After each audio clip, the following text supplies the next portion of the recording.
Hey everyone, this is Flynn. I'm going to show you a few updates of my game.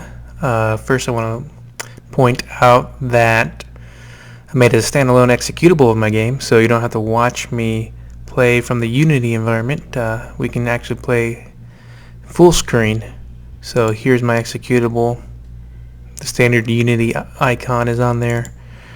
Okay, launching Mono War now. Alright. Let's play Mono Harvest. Ability 1. Ability phase has begun. It is player 1's turn. I made the player 1 to be the dwarfs and player 2 to be orcs. Okay, so you're probably noticing a lot of differences since the last time I showed a video. I'll just go around and point out some of those differences. Number 1, I have loaded in cool new bases. So basically this is more than just better looking bases. This is going to be, I've added functionality where I can have somebody create bases, where I can grab unique looking bases and I can load them onto any sort of model. So I've built out that functionality in the game. So I'm going to eventually have 50 to 100 different bases. Some of them will be like animated and really over the top cool looking, and those are the ones I would plan on selling for like $1 or something, micro transactions to help support the game. But yeah, before I had generic looking bases, and so basically now I'm going to be able to have my players select tons of different bases as options for their models, for their armies, for their factions to be mounted on, really. And it's really just for visuals. See, I mean, right now it's kind of interesting. These are kind of like a desert kind of base, and I'm playing in a snow map, but that's just how it is. So this is kind of like the miniature games like Warhammer. Warhammer, you can customize your own bases. So I wanted to keep that aspect of the game. Another thing you might notice is I should no longer have any of these ugly looking discs, range discs. They should all be fancy kind of UI sprites. These indicate range, these circles here around the mono well. And the cool thing, like my selector icon is different now. It's this yellow circle instead of the ugly, somewhat transparent yellow disc. So things look a lot more smooth now, crisp. Let's say here, this dwarf is going to cast Harden. And then here's his range to cast a spell, this buff. So it's a nice fancy UI indicators right there, UI range and sprites. And then another thing I've added in this game is names for my monsters or creatures. So I can actually see what these guys are named, and then you can also see their health. So, and as they take damage, their health would be reduced. One thing about doing the UI on the models in the real world is, it wasn't too hard to code, but when you put the UI there, you got to make sure the UI is always facing the camera, right? Look how I move my camera. And so basically the names of these objects here always face the camera wherever I move it. So that was one thing I had to code. It was only a couple of lines of code, but just some nuance there. Just notice how the names and everything is always facing you.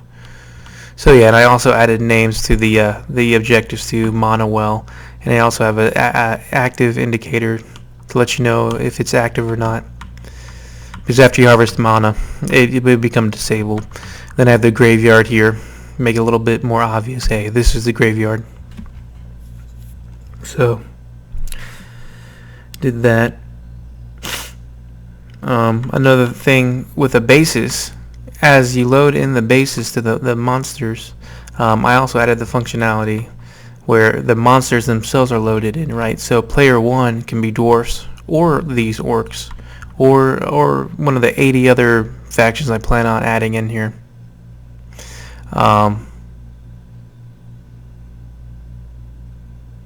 So it's really easy to switch monsters because they're loaded in to the map along with the bases. I guess the point is, in my prior videos, I had these objects already in the scene as the game started. Now that's not true in this case, where they're not already loaded in the scene. They're loaded in as I grab information from the player, right? And this is going to lead into the multiplayer functionality. I'm going to grab, the player preferences, like which army they chose. Are they player 1, player 2, player 3? What's the player's name? Right now it's just player 2's, as you can see here, and this is player 1's. This will be replaced with their actual name, their handle, their gamer tag, whatever. But basically I'm starting to read off information from that player, and it's going to translate into what they see in the game, right? Because that player 1 might have the sand bases selected or the snow bases selected, and then they might have the orc army selected. So this would be what they would load into the game, So I'm already started that functionality in my coding. So another thing I added in here right now, which is still a work in progress, is turn priority. So if player 1 for the first round gets to start the beginning of each turn, the ability phase, the movement phase, the objective phase, then player 2 on the next round will be the beginning player of each turn. Player 2 will start the ability phase, the movement phase, the objective phase. So they rotate. So it won't always be player 1 who gets the advantage and goes first every turn. Second of all, I made my dice roll faster, so my dice have been kind of slow. So when I do a roll, the dice goes faster now, and I'll show you an example. This guy's going to do harden, so it's a little bit faster. And then lastly, I made a lot of my abilities and actions to hit a bit easier, like on a 3-up instead of a 4-up. And I made it easier to grab objectives too, like on a 3-up instead of a 4-up. So yeah, a lot going on so far. Let me just play out a few rounds to see how the game has been updated. So this Jabril has casted Harden, he failed. Zigzag, what's he got here? Enrage. Gonna cast Enrage, need a 3-up. Cool, using Rage, got that going on. Going back to this guy. Eagle Sight, let's give Eagle Sight to this guy. Sure, went on, fails. Let's give Speed Haste to this Wolf guy here. Passes. Minor Frenzy, so you can grab objectives quicker, fails. And that's it for this. They're going to end their ability phase. Sprint. Fails. They're going to end their ability phase. Now movement phase.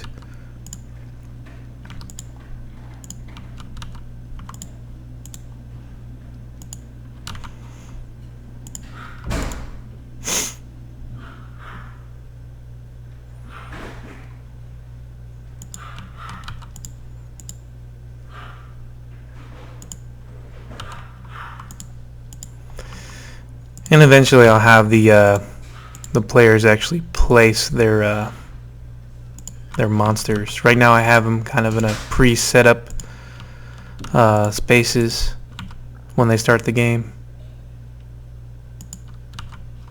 So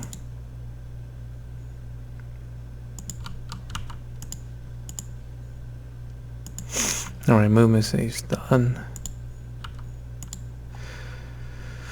Okay, grab objectives. Player 1's turn. They're going to try to go for the gold in the very middle. No, player 1, yeah. Player 1 is this guy.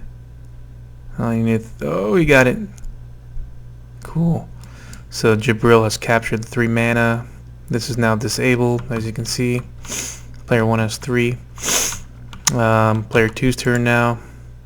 He's going to try to grab this active mountain well here, near 3. Cool. Player 1's now. Cool. And is that it? Yep, that's it. But yeah, I have to code in to allow the players to deploy their monsters or their creatures in the beginning of the game. I gotta create a deployment zone, and then maybe have the players go back and forth and setting up their creatures. That will probably be the end game. It's not totally needed right now, especially for testing. So okay, yeah, so this is a new round. It's player 2's priority now. Player 2 is starting first. So let's see what player 2 wants to do. He's out of range of most people. That guy. Let's do long throw. Alright, he's going to get like 4 dwarfs with this. The catapult is. He needs anything, but he fails. The catapult sucks, man. And what's this guy going to do? He's going to throw some dynamite. Can he reach anybody? Yeah, he can reach that 1 catapult. Cool. Took 2 damage. So cool.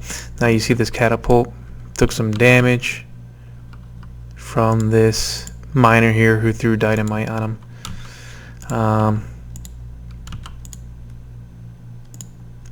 This guy's gonna shoot an arrow in this Jabril here. Took some damage. Took 1 damage. What else here? Player 1 is gonna sprint. Man, fails. Alright, this guy's gonna go in rage. He's already in rage. Why did I do that? Quick heal. He's gonna heal Jabril up. So Jabril heals all his health up. This guy's gonna heal the catapult up. Yeah, okay. Harden. He's gonna cast Harden on who?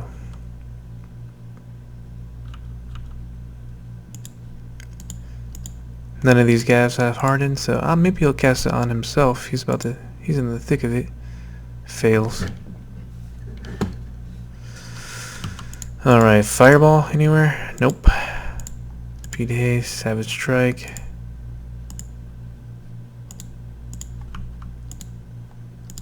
This guy, end his turn. Player 1, anything else? Minor Frenzy. Eagle Sight. Cool. This is a pretty good combination. This Gimduck and then the Miner. I kind of like the mechanic of this right now because this guy can heal. This little priest right here can heal, and then he can give increased range with the Eagle Sight. And I like the mechanic, and that makes this kind of ranged unit do longer range with this dynamite throw. So that's pretty cool. Anything else? Sprint. Cool. So they're gonna he's gonna end his ability phase, and this is a new movement phase now. Player 2 is gonna move.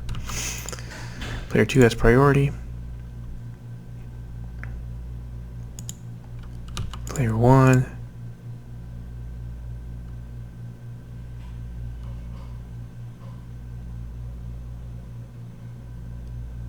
I'm not gonna move him. I'm gonna move him. Player 2, where's he want to go?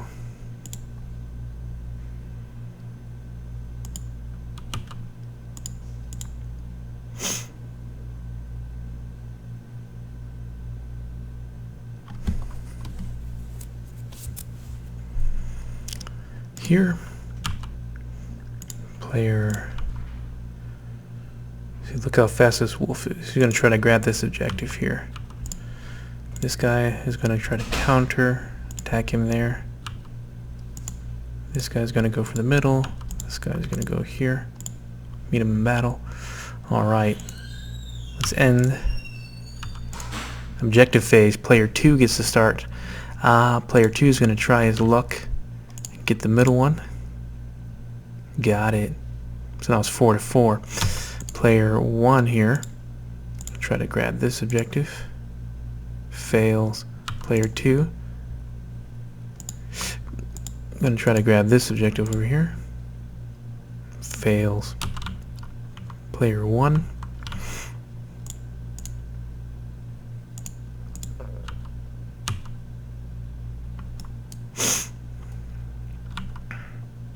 Oh, he already tried to grab objectives. Yeah, okay, so player 1.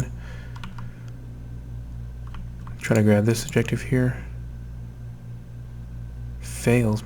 And all you need is 3 up. A lot of 2s rolling. Back to player 2. Got it. Now it's 5-4, so the game's going a bit quicker.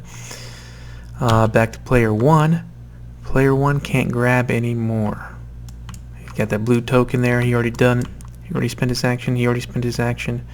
He's out of range. So, I'm going to end his objective phase. Player 2 now.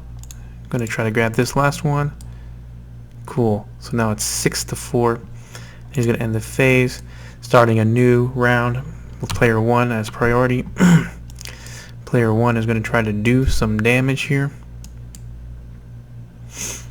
We'll see what he can do.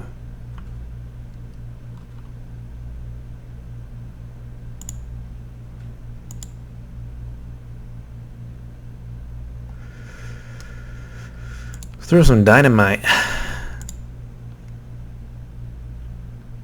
Cool, I got 2 orcs.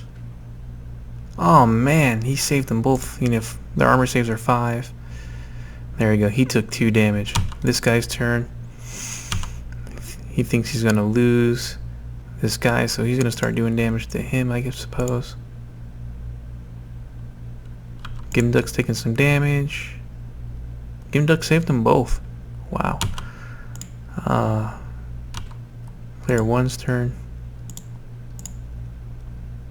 Fails. Player 2's.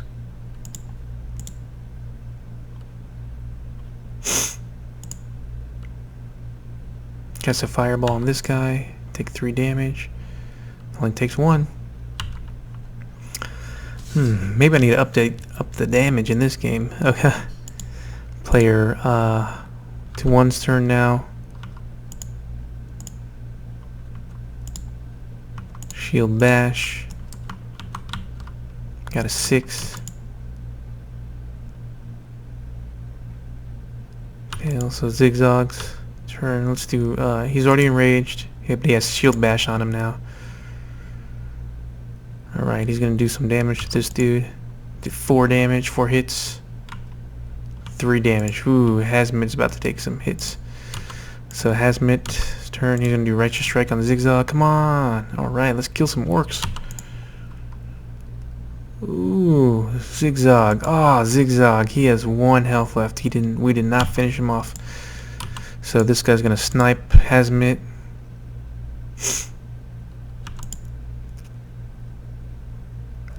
Damn, Hazmit is dead. He is down. All right. What else we got here? Hammer jab. Let's do some hammer jab on this guy.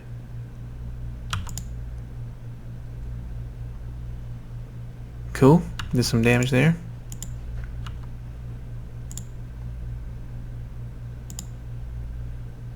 Oh, misses. Critical. That was a critical miss, man.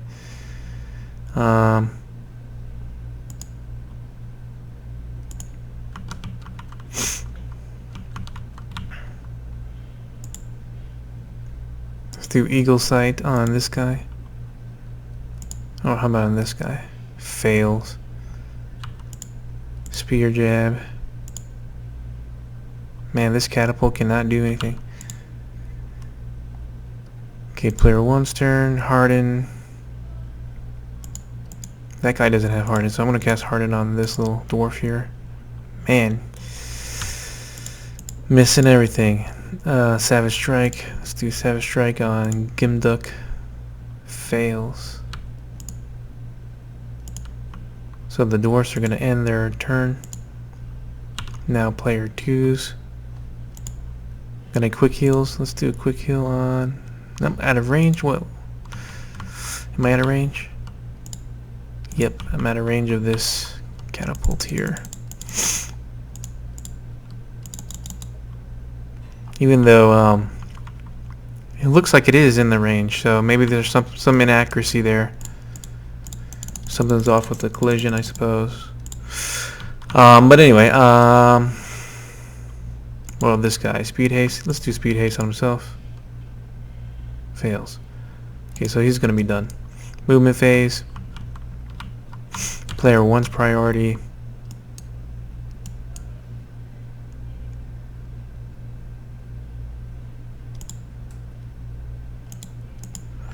Definitely want this guy to move somewhere.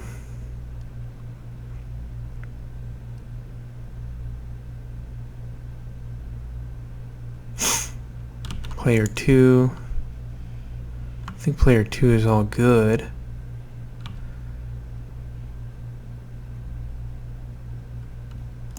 I think I'll move this guy a little bit out of there. Player 1.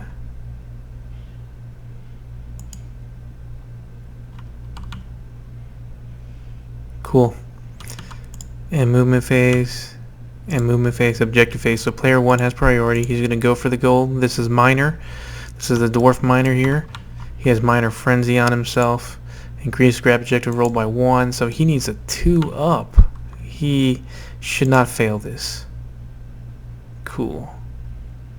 Grab it. So player 1 jumps into the lead. Player 2's turn now. Try to grab this objective here. Got it. Player 1, try to grab this objective. Got it. Player 2 fails. Player 1 fails. Player 2 got it. So now it's 8-8 game. Pretty close. End objective phase. End objective phase.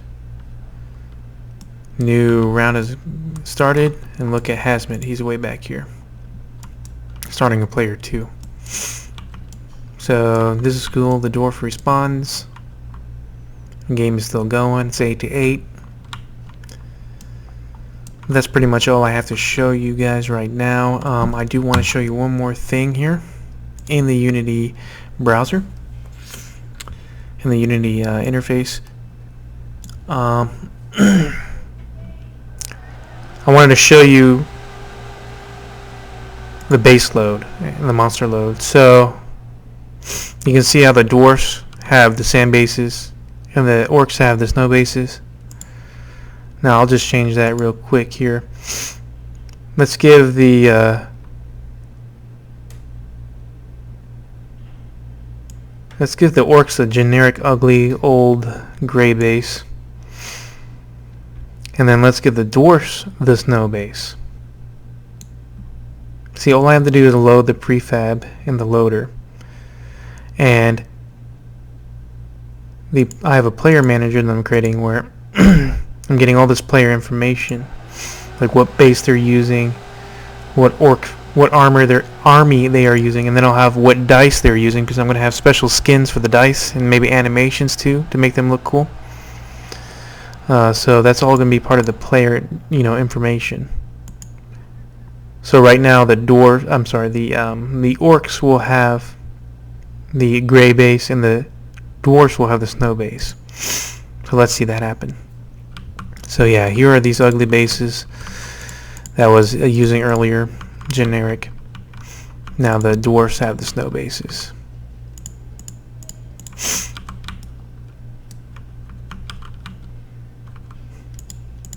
One thing I just realized is the orientation of the base changed. So I wonder, that's something I'm going to need to work on then. The orientation changed, whereas it did not change there. because these snowmen were facing front earlier. So that's the one thing I'll need to work on. But anyway, I just want to show you that I'm making progress on being able to load in, certain skins, you could call it. The next complication where if I were to have actual skins for the army, I don't even know if I would add that in my game. That would probably be expensive for me to create. I would rely on artists to do that. But at least different bases and different skins for your dice rolls. That's something I definitely can do. Alright, well, that's it for this video.